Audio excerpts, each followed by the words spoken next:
Okay, welcome to the AC478 Roundtable. Thank you for joining us. I am Sasha Demian, Executive Director of the MBCEA.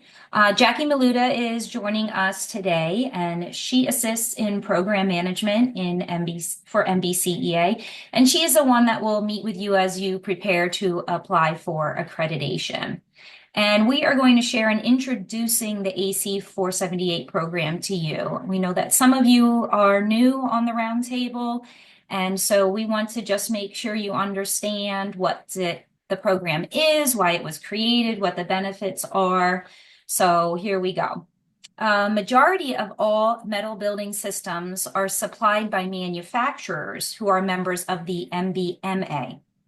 The MBMA mandates that member companies achieve and maintain AC472, and that's an accreditation with an established criteria toward which each firm demonstrates that they have the personnel, organization, experience, knowledge, quality procedures, and commitment to fabricate in accordance with specified procedures.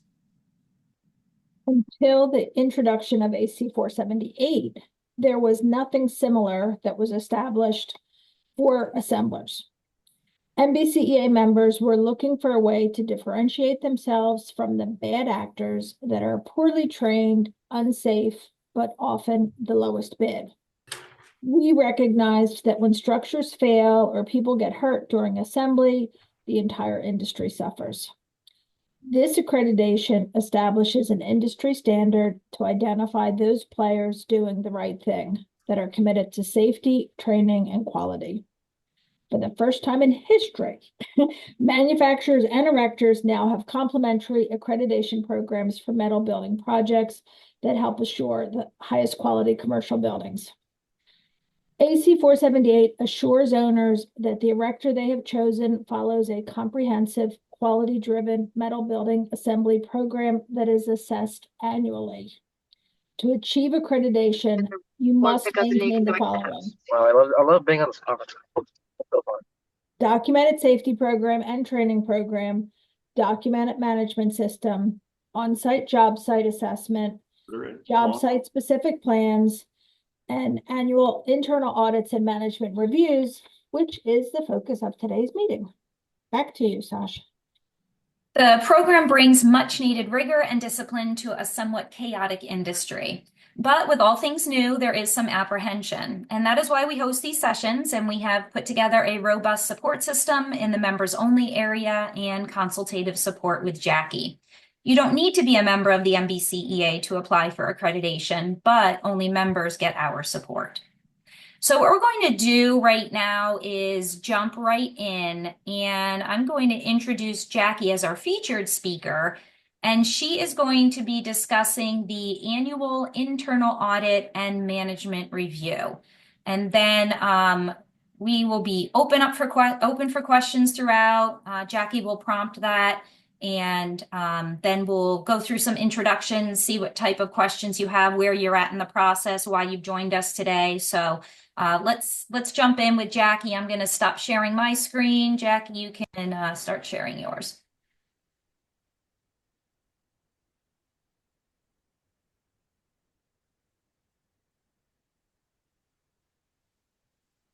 So the criteria calls for, let me get there, sorry. I'm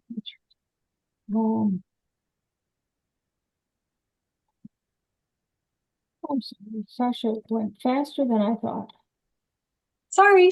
That's okay. Here we are. So in 4.2.9, it talks about the fact that a quality manager should do an annual internal audit and management review. So that's what's shown on the screen, and it's a lot of words, and it can be overwhelming. Seems to be one of those areas that we have questions all the time, so we thought it would be a good topic for today. Yeah. We have not had a template for this stuff in the members only area prior to now, but you guys kind of forced us to, not forced us, but it was a good idea to get one done. So there has been confusion about the internal audit and management review for your initial assessment.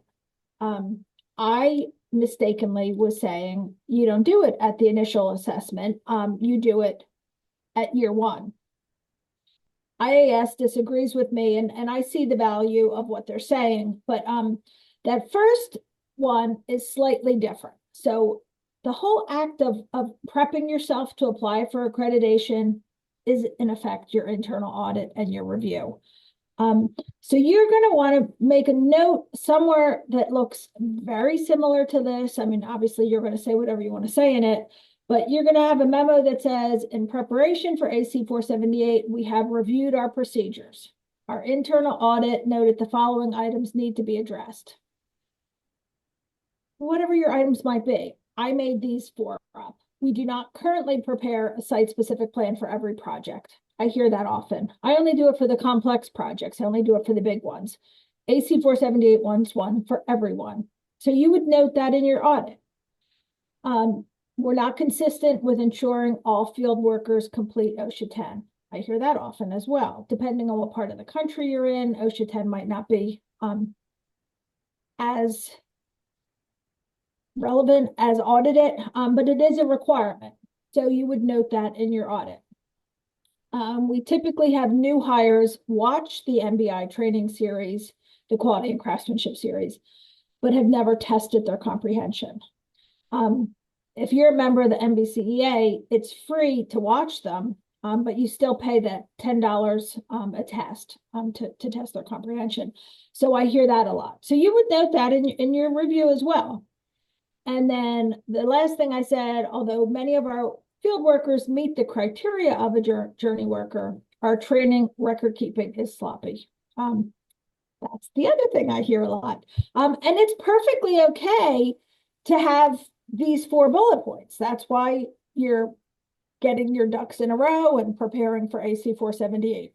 So then you would go on to say, as a result, of our internal audit and management review, our safety plan has been updated to include a requirement for site-specific plans for every project. Our training program has been updated to include OSHA 10 for all employees with more than 1 year of service, and to include passing grades on the MBI quality and craftsmanship program. The training manager has been tasked with developing a tracking system for required training and certifications. So that's going to address that sloppiness piece. Those 3 little paragraphs satisfies that requirement. You probably also want to have in your SOP manual, because the auditors might ask for it, is, do you have an SOP for these things? And this satisfies that. The quality manager shall ensure periodic internal audits are conducted and documented, and that corrective actions are implemented. The purpose of the audit is to determine the effectiveness of the management system, safety and training programs, and the audit shall include a summary that compares the most recent audit to the previous. And then the same with the quality manager. I'm not going to keep reading and bore you.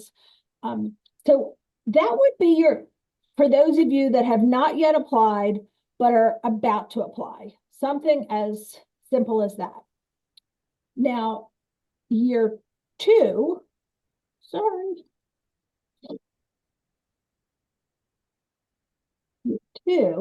it's going to be a little bit more robust. So let me make this a little bigger so y'all can see it. Again, it's a memo to file, review of items noted in the prior audit. I commented on those things that we said on that last one, that the prior audit noted. Oh, so the prior audit noted that training, safety, and quality manager positions should be moved from directing to the director of operations to direct report to the highest level of authority. The criteria says that should go to the highest level of authority. So the IAS has been dinging people on that. So you would address that.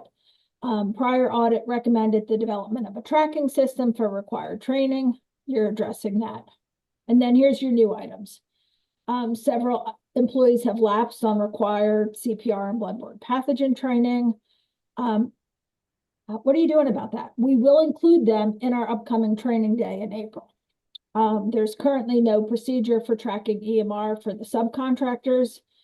This needs to be developed so the superintendents can work with the safety manager to ensure subcontractors with high EMR are more closely monitored. So these are just some notes that I've made that might have come up in your internal audit. Not saying you're finding these specific items. These were just some examples I wrote. And then for your management review, we had a meeting with the president, the safety manager, and the training manager. We reviewed the internal audit report, that document we just looked at. We reviewed the management system, and we made a note that we want to update it to comply with the recent changes to the AC478 criteria, specifically with regards to the fact that 25% journey workers is now a requirement, and the 3-year average EMR. Those were both added in the 2023 version. No other changes are necessary at this time. The safety manual was reviewed with no updates necessary at this time. Safety violations for prior period, 0 reportable safety violations in this period. Employee handbook review, maybe we've changed our insurance company, we're going to make a note of that. And we've noticed that our mentor program was not being consistently implemented. So we're going to make it a line item on a new hire checklist. The training program, we're going to update it about that 25%. Customer complaints. The corrective actions are noted in this review. Show the next those 2 items. Subcontractor review. The criteria talks a lot about subs, but if you don't do any, just say we didn't subcontract any work last year. And then project performance, we're going to look at that report in a second. General notes on project performance, need to reinforce requirement to consistently move drawings and other documents from emails to the job folder. I'm sure we all are lousy about that. And then this is a continuous improvement program. So what's our plan for continual improvement? We want to put some of our inspection checklists and our safety and quality checklists on some new app that we've developed so that it's easier for the people in the field to use them. And we're going to implement the changes noted above. So that's my 10 steps to your management review. And then here's our projects. I made up a couple of projects. IAS wants the contact information because they're going to randomly sample a few of your projects to see if your customer complaints agree with their customer complaints, and your overall performance was as you say it was. So for this XYZ project, we did create and implement a site-specific plan. There were some roof leaks at the HVAC penetrations, no OSHA safety concerns. The lessons learned were that we want to review water tightness warranty inspection checklist, and we want to review pre-planning quality control measures already in place with the superintendents to better coordinate with the mechanical installers. I go through a couple of different projects. I've made up some complaints. I've made up some concerns. Not saying that yours is going to look exactly like this. This is what it might look like. There's some people on the call that are already several years into their assessment, so they can talk about how they do it. These are just some examples. I threw this last one in because I get this question a lot. So one of the projects they did last year was a re-roof only. They did not create a site-specific plan because it wasn't a whole building assembly. It was only a roof replacement. There were no customer complaints, no OSHA and safety concerns, but the lesson learned was, let's think about creating some sort of a site-specific plan because we lost one day to equipment not being on site when we needed it. So again, it's about continuous improvement, about how do we learn so that we can work better, more efficiently, smarter, more profitably on the next job. Ready? I know I talk fast and I went through that a lot. I can stop the share or I can leave it up, whichever you guys want. As we open it up to the floor, if we could go around and share your company name, excuse me, Whether you are already accredited or in the process of it becoming accredited, and then throw out your questions. So, Micah, you're on my screen first, so if you want to introduce yourself first. Certainly. Can you hear me? Yeah. All right. I'm with Sure Steel Incorporated. We are members of the organization, but I do not believe we are accredited with the AC478. And so we are looking to start the process. Yeah, we would love to have your support in that. Mr. Hans? You're on mute, Art. Wrong button.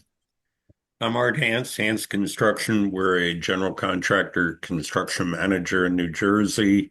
We do not self-erect, so our AC 478 accreditation has been tailored accordingly. Brett Smith with Metal Roofing.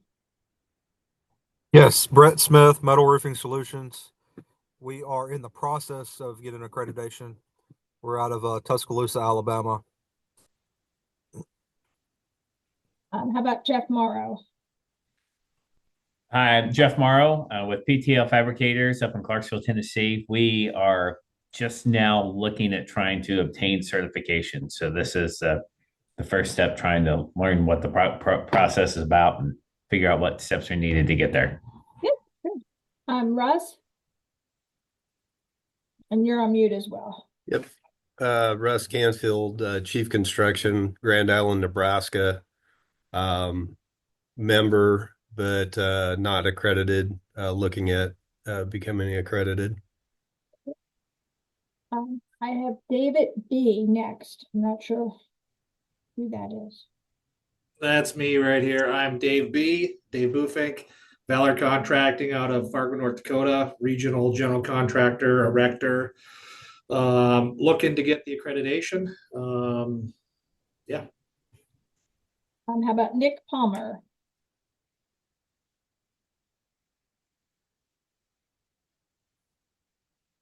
You're on mute, Nick, if you're there. Hi, I'm here. Castle Construction, general contractor, erector.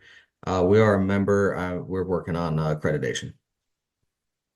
You guys are accredited. You're probably working on your first assessment. Yes, that's what I'm. Yes. That's all right. Steve Hill.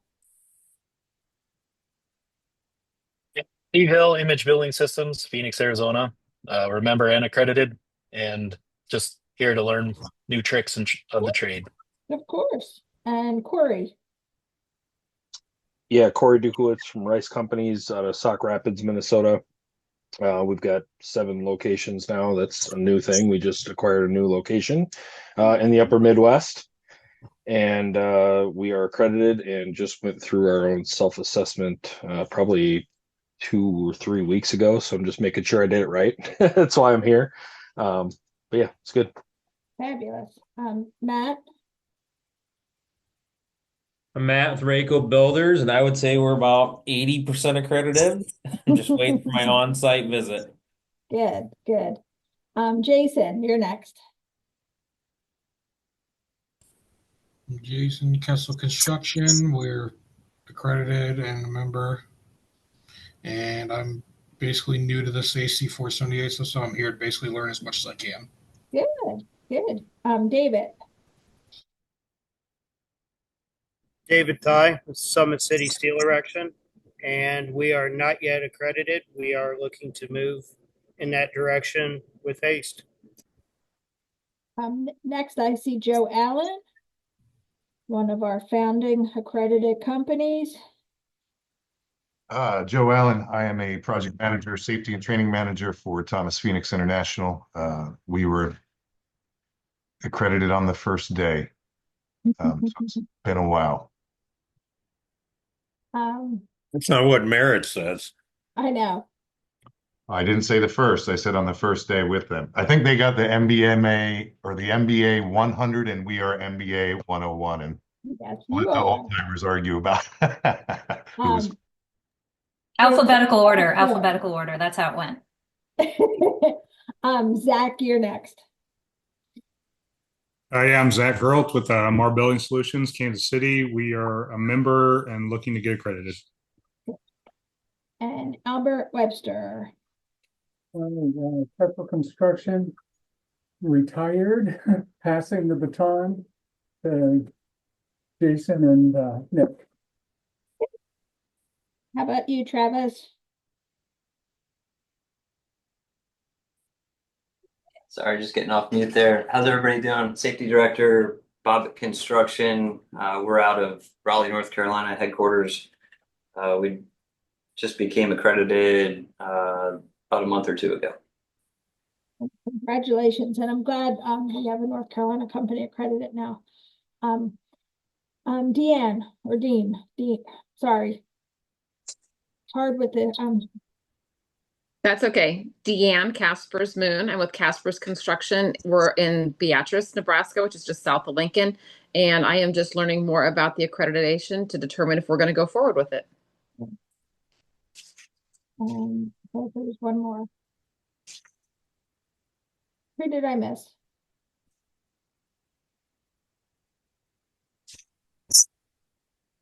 Looks like somebody might have dropped off. I think. Yeah, Oren. I think Oren was next. I looked up and then the name was gone, but that's okay.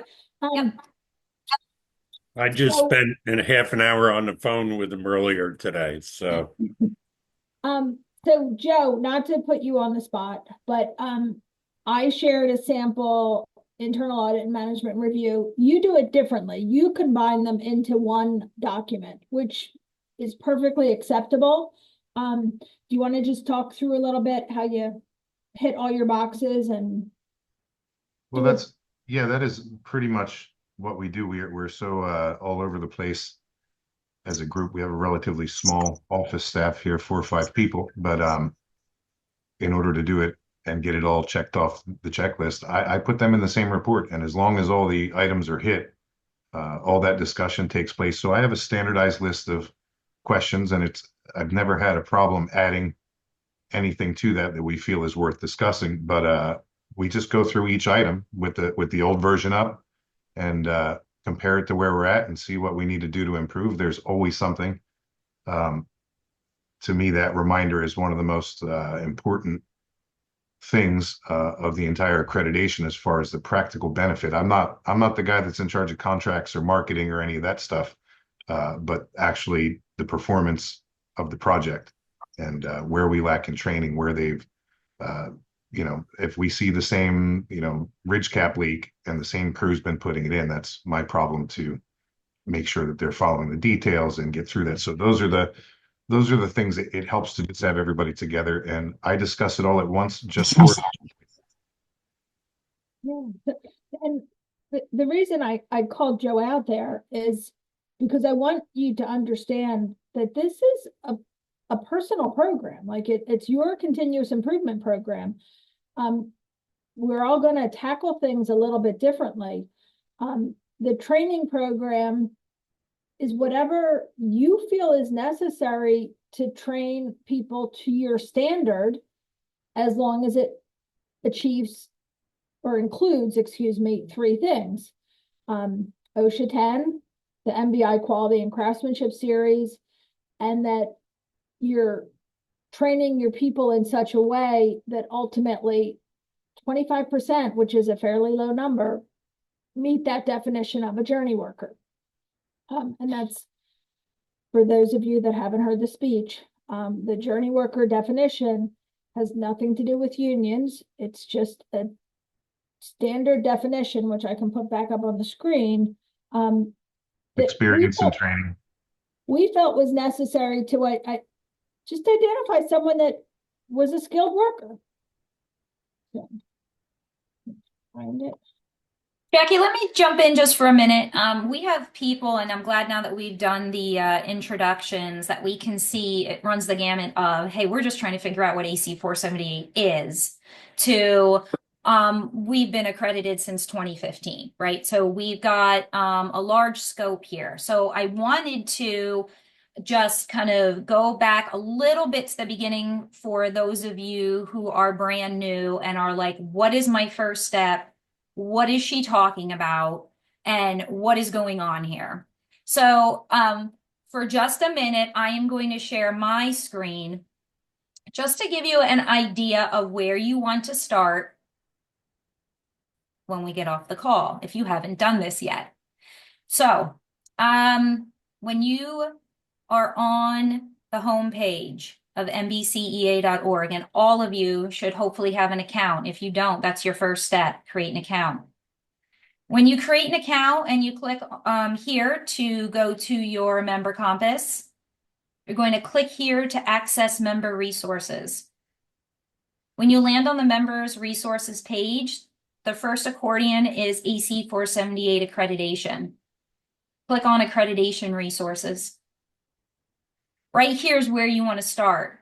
So for those of you who have done no research yet, no homework, this is your first time you're attending and you haven't seen this page yet, this is where you want to start.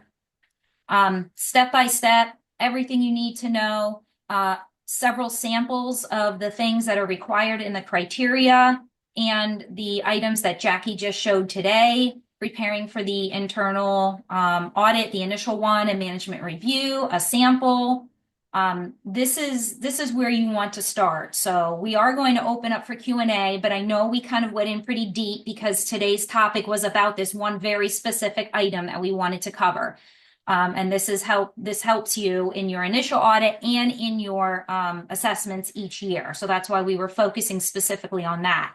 But we will have time to answer all your questions and understand that Jackie is here for you before you dive too deeply into this on your own and get completely overwhelmed and think you can't do it. Schedule a call with Jackie. She put her email address in the chat so that she can see what you already have set up. What we have found is that most of you already have a lot of these things set up. You just may not have them organized. And so she helps you understand what the criteria is telling you you need, how you've already met that, what else you need to gather, and where to find it. Because in our member resources, we have a lot of templates. So I just kind of wanted to give you that background for those of you who are brand new, and then know that there are people on here that have been accredited for years. So as we open it up for discussion, you have plenty of people to fall back on to ask some questions. Just to add to what Sasha said, there is by all means start there, but don't get overwhelmed there. Like, don't spend too much time there. Schedule time with me. Takes about 45 minutes. We do it via Zoom. You can have as many people in the room or on the call, excuse me, from your end, and me on the other end. And all we're going to do is go through the criteria and the rules and make sure that you understand what the intent is behind them. And we can talk about how you would demonstrate that you are in compliance with that.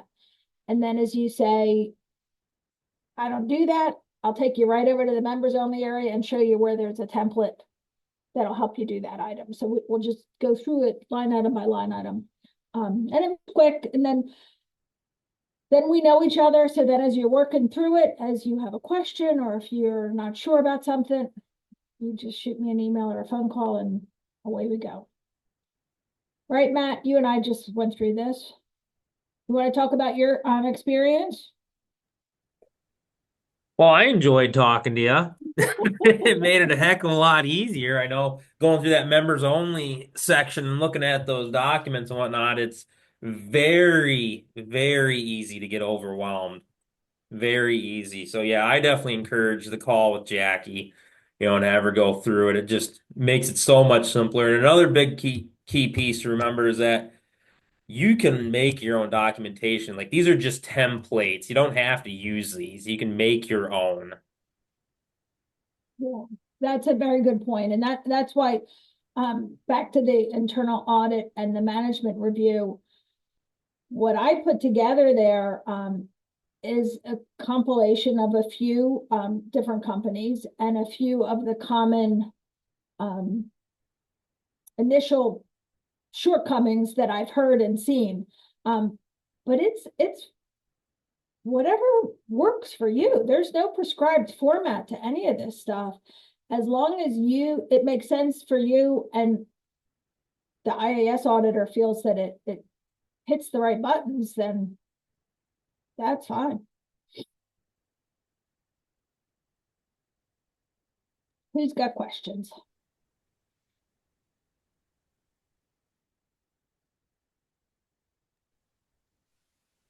Go ahead, Micah. Yeah, unmute. Go for it. So we are AISC accredited, certified. Would all of our audit documentation for AISC carry over and be a good template that we could already be utilizing? Jackie, I would love to comment just because we're working with Sure Steel down in West Virginia. I think Tori is your project manager that we've been working with. From the documentation I've seen, you guys, you have different templates than we use, but I would be willing to bet that Sure Steel as an organization has 98% of the documentation you need to get through it. With the exception of some of these review forms and things that you haven't been used to, but you've had plenty of documentation from what I've seen, and I would be willing to bet that your quality control programs and your other things would adapt almost effortlessly into what you're getting into. Okay, I appreciate that. Yeah, because we do have a formalized everything safety program. We have formalized quality program. I'm the director of quality, and so just want to make sure that we're not duplicating efforts in order to get duplicate accreditations. Yeah, no. So the goal of the program is not to be a pain in the butt. It's just to set a standard to level the playing field. So some people, when we go through it, they go, is that all? Like, it's not that hard. The original goal was really to kind of keep the two guys with a ladder on a pickup truck out of the bidding process. Like, we want erectors to compete against erectors as long as they're all committed to safety and training and quality. So whatever you're doing for AISC, might have to add a few sentences here and there or make a new form, like Joe said, but you're not recreating the wheel by any stretch of the imagination. That's not the intent. Nice. I appreciate that. Thank you.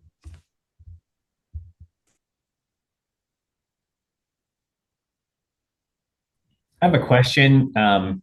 Roughly, once you commit to trying to get this accreditation, is this a 6-month process with serious intent, or is it 9 months, a year?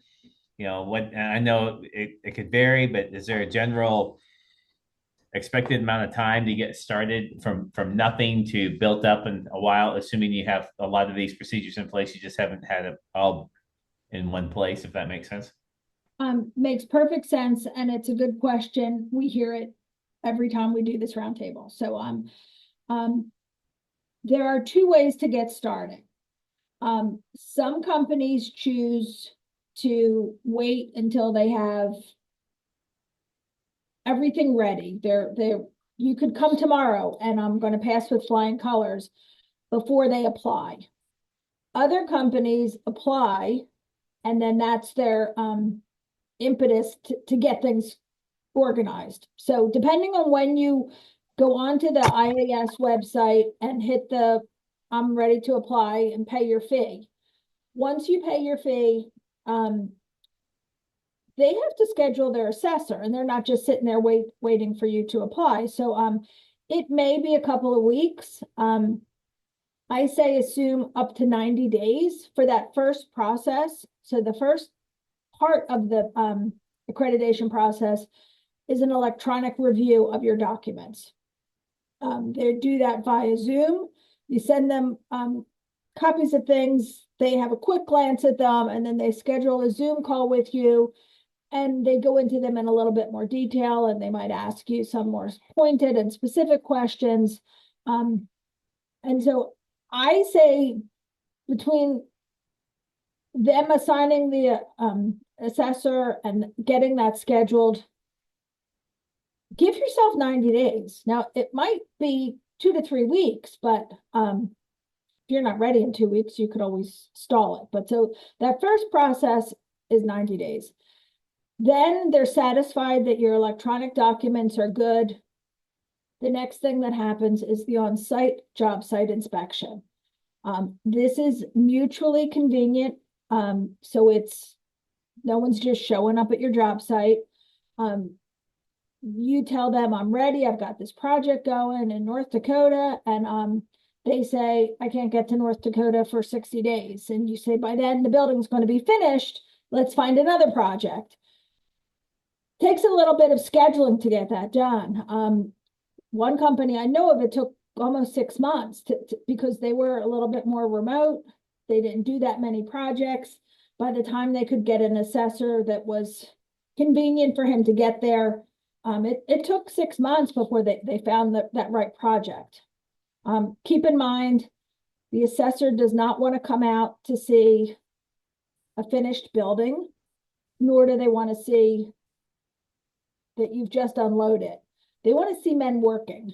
So we always say like a building that's at least 25% complete, but no more than 75% complete. You know, like they're coming out to assess your field operation, not to admire your finished product. So, so again, that process, maybe 6 months. So it could be a full 9 months from start to finish, but it could be much shorter as well.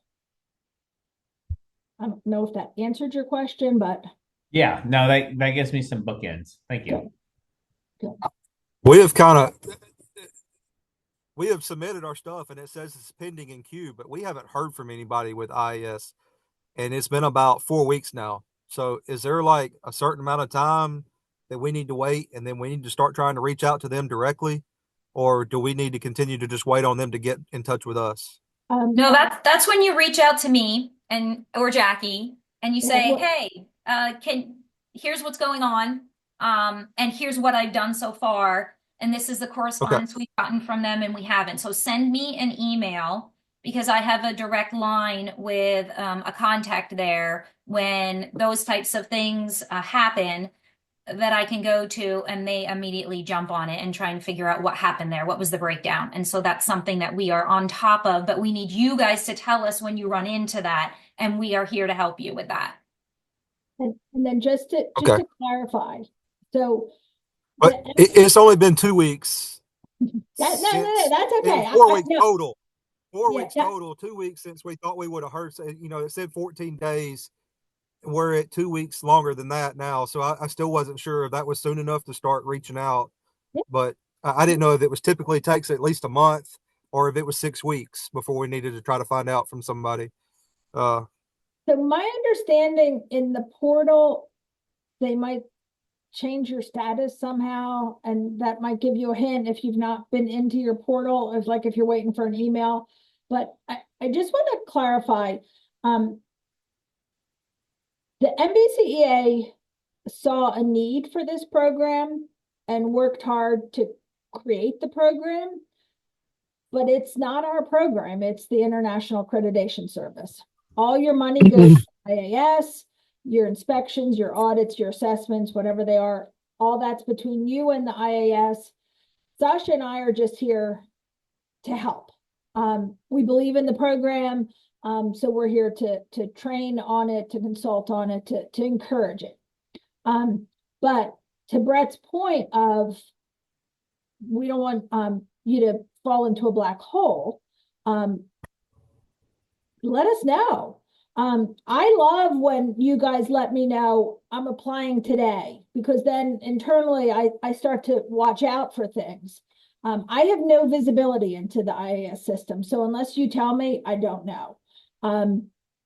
So Brett, Sasha and I, either one of us, we know who to call to say what's going on. You know, like Metal Roofing Solutions, they paid their money, they've applied. And sometimes, you know, an email went to spam or, you know, something happened. And sometimes something slips through the cracks. Nobody's perfect, so we don't want you to hang out there. By all means, speak up and let us see if we can get it fixed for you. Okay. There are a few others on the call who have mentioned that they're just looking to start the process. So I'm going to call you out in a group, and if any of you are comfortable unmuting and talking to us a little more. I've got Dave with Valor Contracting, I've got Zach with Mar, and I've got Russ with Chief. So looking to start the process. How did this help you? What else would help you take the next step? What are you thinking is holding you back? So where are you at right now? So Dave here with Valor Contracting. Yeah, I mean, we've been sort of eyeing this AC478 for a while here. This is the first roundtable I've hopped on to talk about that specifically. And the reason for that, I think Brett talked about it. I reached out to IAC probably 7 weeks ago. I haven't heard anything. So that's why I'm here. But I've looked at the documentation you guys have on the website. I mean, I think, we're teed up and we did a little bit of front end work. And I think we just need a little guidance how to get over the finish line here or who to talk to. Great. And have you scheduled time to speak with Jackie? I have not. I will reach out to her after this conversation. Perfect. And I can also reach out on your behalf to IAS just to make sure that they received your communication and make sure that didn't slip into the cracks, to make sure that you get your response. Great. Appreciate it.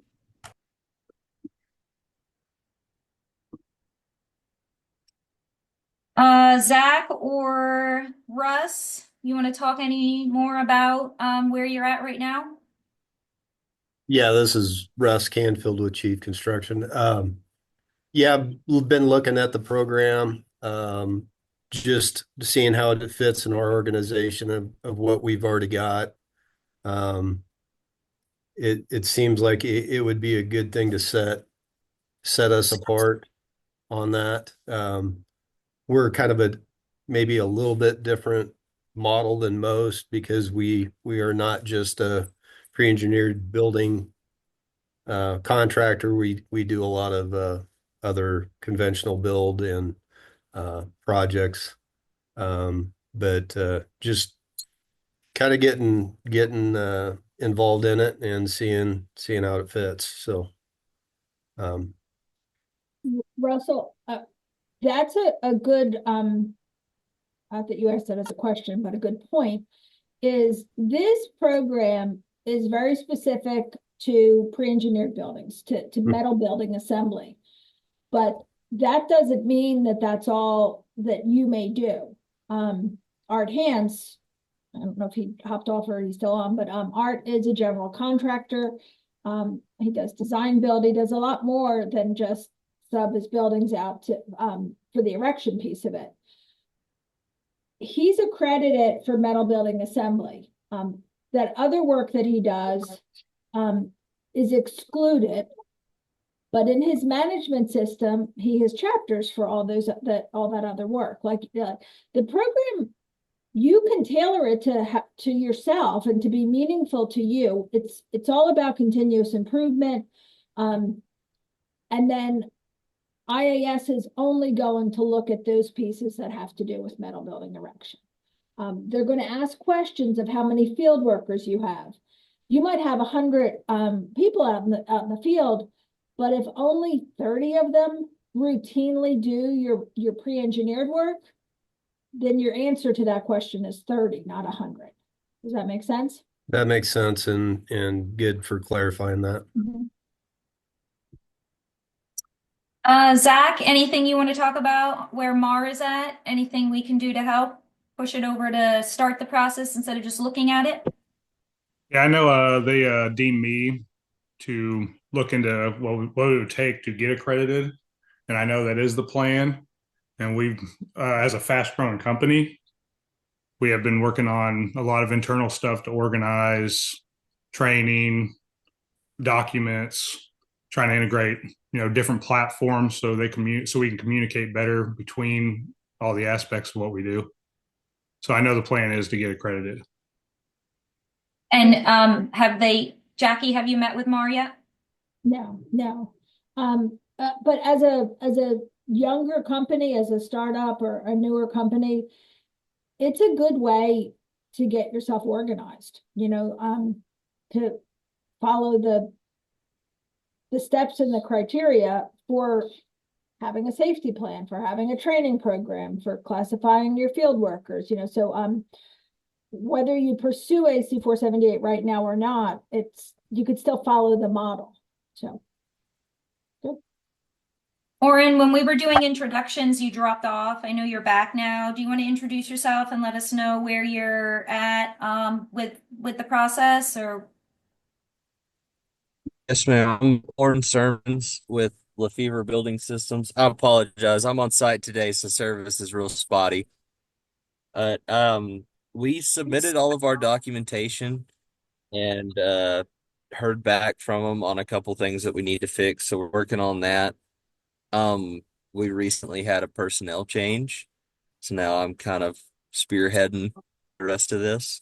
So I'm actually need to schedule something to get with Jackie after this and kind of visit about our next steps forward.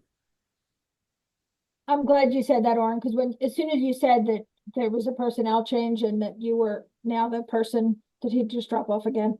Because I'm familiar with Lefevre, so I'm happy to help you get through it.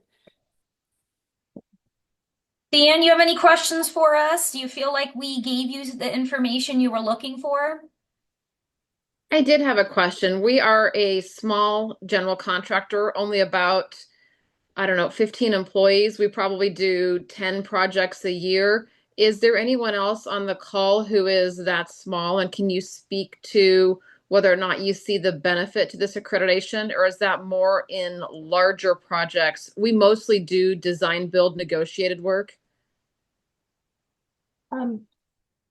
Jared is not on the call. He had a death in his family this week, right? But he would be a great person. Sasha or I could make an email introduction for you. Personally, I think it's a great program for small companies. Bigger companies, the giant companies out there, through the complexity of the work that they do, oftentimes they've already had to create quality programs and safety programs in order to secure some of the bids for the types of work that they do. For smaller companies, it's your foundation and your continuous improvement plan. As I said early on, this is not something that only the biggest and the best can achieve. This is a very, not a low bar, but it's a mid-range bar that hits those key elements that anyone that's serious about pre-engineered work should be doing. It's not meant to be that gold star for the biggest companies out there. This is your standard that should help you secure bids, should give architects confidence that you're putting things up the right way. Hopefully one day manufacturers will recommend that it be part of their spec process. We're doing a lot of work with architects right now to make sure that they understand that this is a good thing to include as a specification. Heck of a lot better than just saying someone with 3 years experience, which is what they tend to do. So I don't think size should matter at all, Dan. But I do think Jared might be a good person for you to talk to. Thank you. Joe and Art, if either of you are still paying attention, I feel like you could speak to that as well. I was giving Art the chance. So we're not a huge company, relatively. Generally running in the neighborhood of like 50 people out in the field. We do have subcontractors from time to time. And what I would say is over the past 10 years or so, we have found it, the organizational lessons that we learned in getting this together and preparing the paperwork and looking to the future has allowed us to take on bigger jobs with fewer people because we have those fundamentals already in place, and because we're developing systems to deal with things. And I think it's a hard transition for a lot of, we've subbed to a lot of other companies when there's too much work even for our guys to handle, right? And sometimes that is smaller companies that may only have 10 or 12 guys. They would be unprepared without the accreditation to do the paperwork and the to verify the training and stuff without the use of the accreditation program, right? So for us, it helps solidify what we were on track to already do and make it easier in the long run to handle more and bigger projects. So I suppose it depends what your goals are. For Art, he did it because we're a very frequent subcontractor that he uses. And now all the way down through the chain with him as a butler builder, through us as the erector, it's a very clear, everyone in that path is accredited. Thank you. I'm going to take just a few minutes to share my screen again. I just want to, again, show some things on the website for those of you who aren't aware as to what some of the benefits are to being accredited as far as MBCEA is concerned. The things that we try and do to help you get the recognition, the visibility for going through this process. When you are on our homepage, and as you scroll down the homepage, accredited members logos Sorry, are. can I ask one question? Yep. Go ahead, Brett. So one of the things I was curious about is, does this accreditation with IAS focus more on the steel erection side of the metal building, or is it still involve a lot of the sheeting and trim detail stuff in their accreditation stuff? It seems to me like it's been, from what I'm in the process of submitting all our paperwork and all that stuff, but it seems like they're more focused on the steel erection side of things and not so much on the sheeting and trim side. I would Somebody say that's got the accreditation, can they confirm one way or the other? yeah. So what it is not necessarily focused on either one of those things. As pre-engineer directors, we do all the trades. Here in the Northeast, we have a union for pretty much everything, right? There's a union for steel, there's a union for sheet metal, there's a union for roofing, there's a union for carpentry. They fight over each other's work all the time. We're an open shop company, and we do all of it, right? So we put the steel up, we do the insulation, the siding, the roofing. It's all one thing to us. What it is what's the official name of the standard, Jackie? It's not an accreditation for steel building erectors. Inspection practices for metal building assembly. Correct. It's inspection practices or something like that for metal building assembly. We don't ever say that because it's the most awkward long name. What it's doing is documenting that you have the procedures in place and quality control and training and safety. So if you're only doing siding or you're only doing roofing, it is applicable to you, but it's in the metal building assembly industry. So you don't have to be an erector to go through it or to claim accreditation. Does that answer your question, Brett? Yeah, I think so. I mean, we do all of the same thing. Where the South is not a very big union, so we're open shop and we do all of it. But I was trying to see what IAS was more looking at in the review of their stuff, what they were focused on, or if they were wanting all of it for the safety and everything. The training, so the training should be the same, right? The standard does require minimum trainings, and they're pretty generic. But it allows you to develop your own training program beyond that, right? So you're developing, it shows that not only are you just saying, oh, my guy's got OSHA 10, but if you feel like they need to have a specific training for a specific tool or scaffolding or something like that, you write that into your plan. And then they just want to see that you're following your plan. So there is a ton of flexibility in how you write that on what you do, and what is provided in that standard is just the bare minimums. And I think all of them would apply to what you do. Okay. I guess I was kind of thinking in mind with what was more of the metal building certifications you get from MBCI, or you get, or Cornerstone brand now, or American Buildings or something like that. This seems to be more focused on flashings and trim details for warranty purposes more so than erection practices and the certifications from them. Brett, let me put it another way. So certifications are typically for people, and accreditation is typically for the company.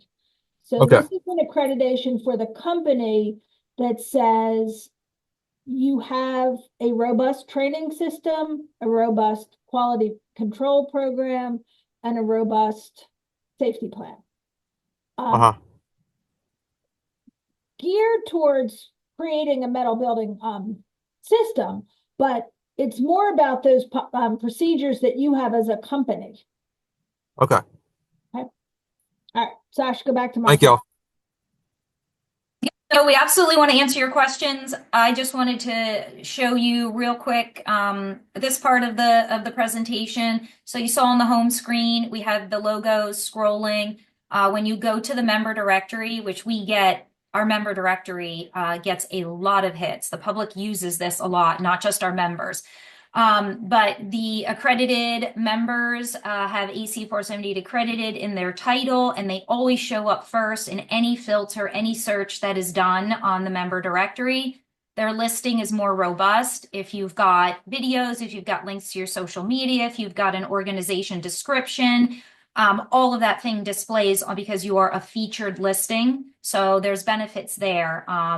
Also, when you look at the AC478 section in the resources, you'll see that we have some marketing pieces.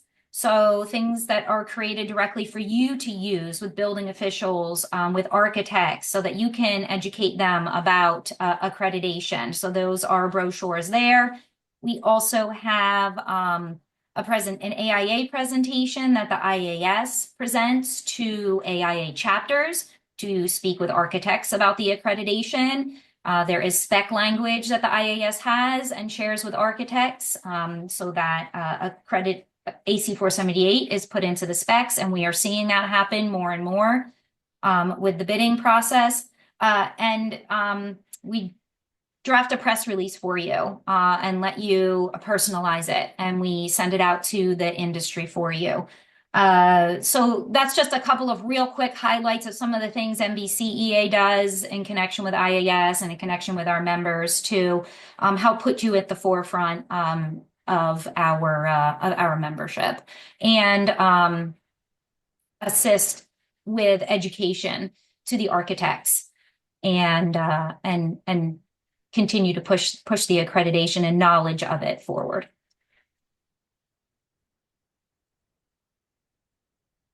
I noticed that Oren is back on. So Oren, feel free to email me with some time that works for you. Let's just get you brushed up on what the criteria is. Oh, he's gone again. That's great. I'm gonna send him an email. Yeah. Any last questions before we end the roundtable?